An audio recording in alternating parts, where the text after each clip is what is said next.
बात है दोस्तों उन दिनों की जब साल 2005 में बंटी और बबली फिल्म रिलीज हो चुकी थी। उनका जो एक गाना है कजरा रे, उस सिलसिले में पंडित जसराज ने शंकर महादेवन को फ़ोन किया और वो फ़ोन ऐसा था कि शुरुआत में शंकर महादेवन को ऐसा लगा कि पंडित जी उनकी आवाज़ से कुछ या उनके कंपोजिशन से या तो उनके म्यूज़िक से नाराज़ है। शुरुआत में तो उन्होंने चुप्पी ही बनाए रखी फ़ोन के ऊपर और सुनते ही रहे कि क्या कहा जा रहा है, लेकिन बाद में थोड़ी देर बाद उनकी चुप्पी खुशी में बदल गई क्योंकि पंडित जी ने कुछ ऐसा कहा फ़ोन के ऊपर कि Shankar Mahadevan top of the moon हो गए।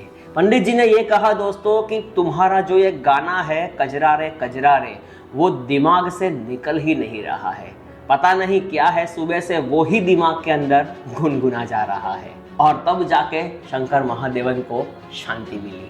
इस वीडियो में दोस्तों हम बात करने वाले हैं शंकर महादेवन के बारे में। शंकर महादेवन एक ऐसा नाम है जो कि बॉलीवुड इंडस्ट्री में म्यूजिक डायरेक्टर से ज़्यादा सिंगर के तौर पे जाना जाता है। वो ऐसे ऐसे क्लासिकल नोट्स अपनी कंपोजिशन में यूज करते हैं कि जिनकी बदौलत सॉन्ग को एक अलग ही ब्यूटी मिलती है। इंजीनियर की डिग्री लिए हुए एक बंदे ने किस तरीके से बॉलीवुड के नाक में दम करके रखा था। शंकर महादेवन का नाम सुनते ही दोस्तों आपको एक सॉन्ग तो 100% याद आ ही रहा होगा और उस गाने का नाम है ब्रीथलेस सॉन्ग। उन्होंने 3 मिनट तक सांस रोक के कंटिन्यूअस गाना पब्लिक के सामने प्रेजेंट किया था। कई लोगों ने आरोप भी लगाने की कोशिश की थी कि ये जो सिंगर गा रहा है वो प्री रिकॉर्डेड है और पब्लिक को बेवकूफ बनाने की कोशिश की है। कितनी सच्चाई है पब्लिक के द्वारा लगाए गए आरोपों में, आइए समझने की कोशिश करते हैं आज के इस वीडियो।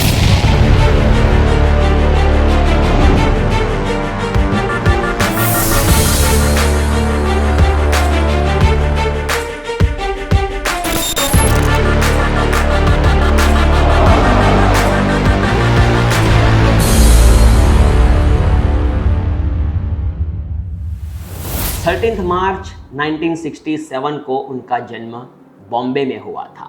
ज़्यादातर करके दक्षिण भारत के परिवारों में एक परंपरा चली आ रही है कि जो भी बच्चे होते हैं उनको क्लासिकल डांस या तो क्लासिकल म्यूजिक की ट्रेनिंग दी जाती है। तो उस तरीके से शंकर महादेवन को भी बचपन में क्लासिकल म्यूजिक सीखने का मौका मिला था। केवल 5 साल की उम्र के अंदर उन्होंने वीणा बजाना शुरू किया था। वो वीणा भी अच्छा बजा लेते थे उस वक्त और उनका ये शौक बाद में धीरे धीरे करते गायकी में कन्वर्ट हो गया। एक किस्सा ऐसा भी है दोस्तों, जब शंकर महादेवन अपने मामा के घर गए थे वहां पर पुराना हारमोनियम पड़ा था और वो हारमोनियम उन्होंने इजीली प्ले कर लिया। लेकिन फोकस देने वाली जो बात है वो ये है कि शंकर महादेवन को उस वक्त हारमोनियम प्ले करना आता ही नहीं था। कहा जाता है कि शंकर महादेवन पढ़ाई में भी बहुत अच्छे थे क्योंकि वो जो फैमिली से आते हैं, वो जो रीजन से आते हैं इंडिया के, उस रीजन में सबसे ज़्यादा एजुकेटेड लोग पाए जाते हैं। एजुकेशन की डिग्री हासिल करने के बाद दोस्तों उन्हें पता नहीं था कि उनको संगीत अपनी तरफ खींच लेगा और टोटली कन्वर्ट हो गए वो म्यूजिक के अंदर। जिंदगी के उस मोड़ पर उन्होंने ये डिसीजन लिया था कि जब ये तक तय नहीं था कि उनको रिकॉर्डिंग के लिए भी कोई बुलाएगा या नहीं। उनका यह डिसीजन परिवार वालों को हजम नहीं हुआ। शुरुआत में उन्होंने भी विरोध तो किया लेकिन शंकर ने अपने परिवार वालों को मना लिया। आप समझ सकते हैं कि उस वक्त कितने म्यूजिक डायरेक्टर मार्केट में थे। अगर आपको बॉलीवुड पॉलिटिक्स के बारे में नहीं पता है तो मेरी चैनल पर जितने भी वीडियो बने हैं उनका टाइटल टैग पढ़ के आप पॉलिटिक्स के बारे में जरूर जानकार हो जाओगे। ये वीडियो खत्म होने के बाद वो सारे वीडियो भी आप चेक करना, पता चलेगा आपको कि कैसा पॉलिटिक्स बॉलीवुड के पर्दे के पीछे खेला जाता है। फिल्मी दुनिया और शास्त्रीय संगीत दोनों में साथ पैर रख के चलना कोई खाने का खेल तो नहीं था, लेकिन साल 1993 आते आते शंकर महादेवन पूरी तरीके से म्यूजिक की राह पर चल पड़े थे। फिल्मों में म्यूजिक देने से पहले वो विज्ञापनों में काम ज़्यादा करते थे और ज़्यादातर एड्स होती थी, जो जिंगल्स होते थे उसके अंदर अपना वॉइस वो आजमाते थे। और उसी सिलसिले में उनको एक ऐसी ऐड मिल गई जो कि मैं आपको स्क्रीनशॉट दिखाऊंगा, तब आप भी पसंद करेंगे कि सही बात है, वो आवाज़ मेरे कानों में आज भी है। और वो ऐड थी दोस्तों डेयरी मिल्क की।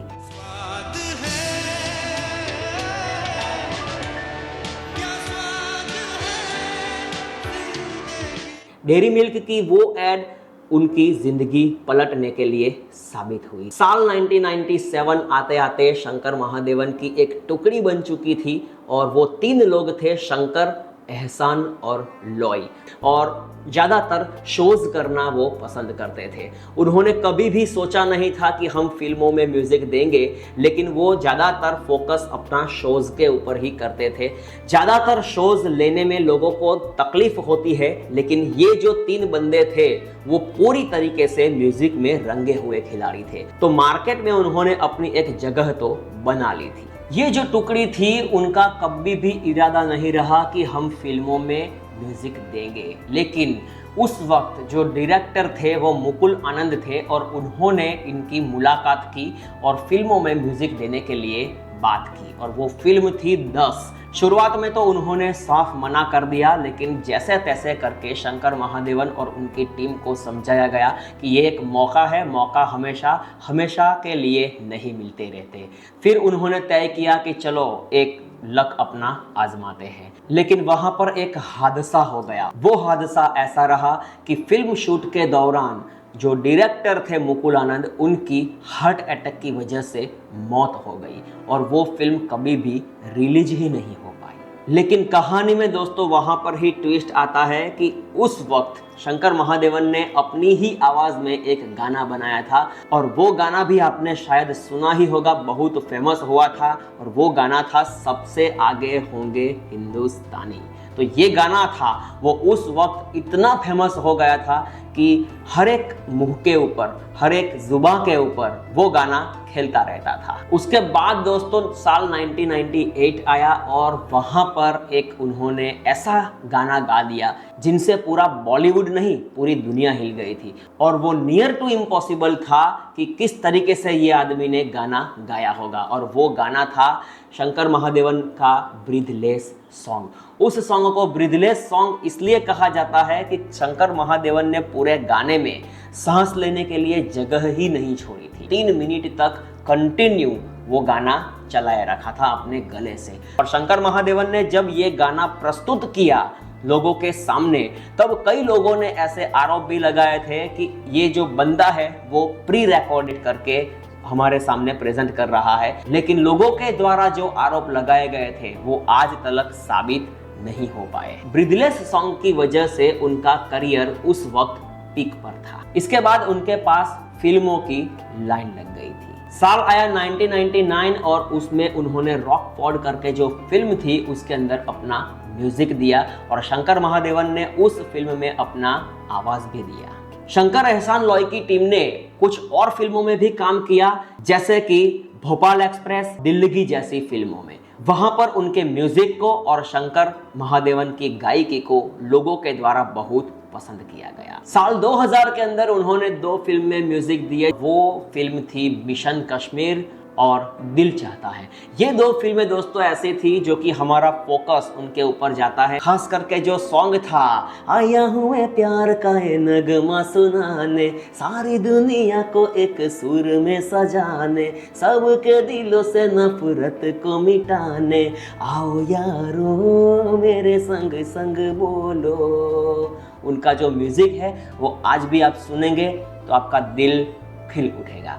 दिल चाहता है, वो गाना तो मैं नहीं सुनाऊंगा क्योंकि वीडियो लंबा हो जा रहा है। गाना बजता है तो लोगों के पैर थरथराने लगते हैं, मजा आता है सुन के। दरअसल ये फिल्म के लिए दोस्तों पहले AR रहमान म्यूजिक डायरेक्टर को सिलेक्ट किया गया था, लेकिन डेट के जो प्रॉब्लम हो रहे थे तो उस वजह से ये फिल्म को पूरी तरीके से शंकर एहसान लॉय की टीम को सौंपा गया था। दिल चाहता है फिल्म के गानों की सफलता के बाद हर डायरेक्टर का दिल चाहता था कि मैं शंकर एहसान लॉय को सिलेक्ट करूं, और उस वक्त उन्होंने जो फिल्म बनाई थी वो 1 और 1 11 अरमान, नई पड़ोसन, कुछ ना कहो, कल हो ना हो और साल 2004 में रुद्राक्ष, फिर मिलेंगे जैसी फिल्मों में उन्होंने म्यूजिक का जलवा बिछाया।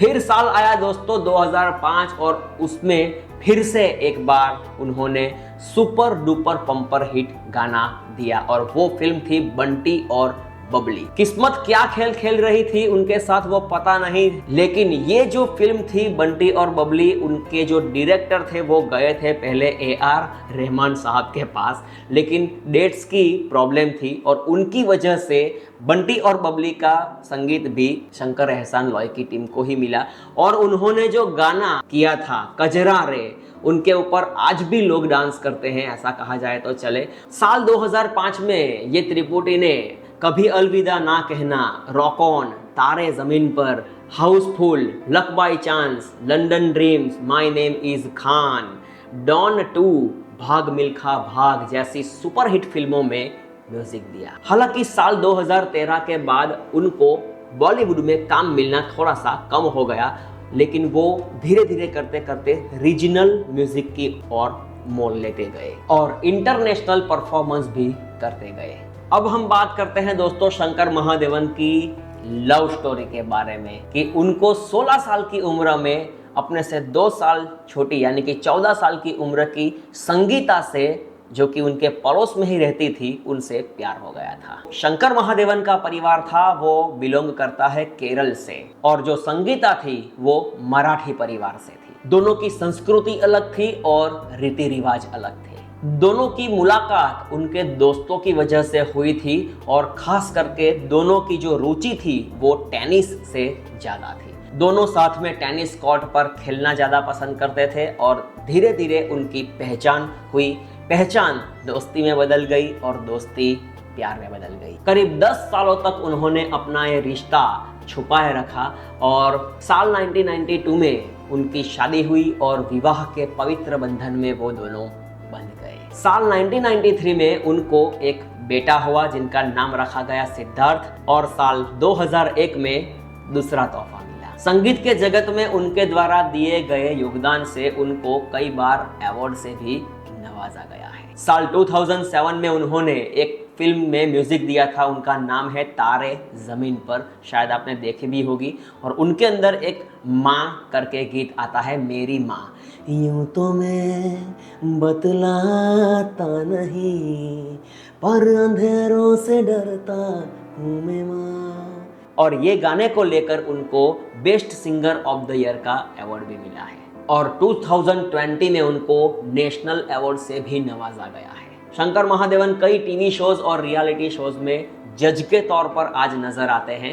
ये जो कहानी मैं आपको बता रहा हूं और वो आपको तब काम आएगी जब आप अपनी जिंदगी में रियल फेलियर का एक्सपीरियंस करेंगे। ऐसे कलाकार को उस परिस्थिति से निकलकर बाहर आकर पद्मश्री अवार्ड दिया जाता है, जैसे कि उदित नारायण की कहानी सुनिए, अभिजीत भट्टाचार्य की कहानी सुनिए, आप AR रहमान की कहानी खुद सुन लीजिए, सोनू निगम की कहानी सुन लीजिए, अलका याग्निक की कहानी सुन लीजिए।